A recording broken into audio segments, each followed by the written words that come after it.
तेशा और comrade Sheikh chilli उनकी मशहूर किताबें हैं। अब देखिए शुरुआत से इसका पूरा मुताला करते हैं तफसील के साथ।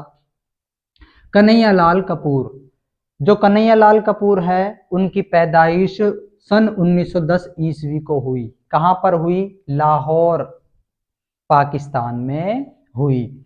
कन्हैयालाल कपूर लाहौर में पैदा हुए। अगर आपसे पूछा जाए कन्हैयालाल कपूर कब पैदा हुए? 1910 में पैदा हुए। कहां पर पैदा हुए? लाहौर में पैदा हुए। आपके इम्तिहान में सीधा क्वेश्चन आता है, सीधा सवाल आता है, कन्हैयालाल कपूर कब और कहां पैदा हुए? तो आपका जवाब होगा 1910 ईस्वी में लाहौर में पैदा हुए। वहीं आला तालीम हासिल की और अंग्रेजी के उस्ताद मुकर्रर हुए। वहीं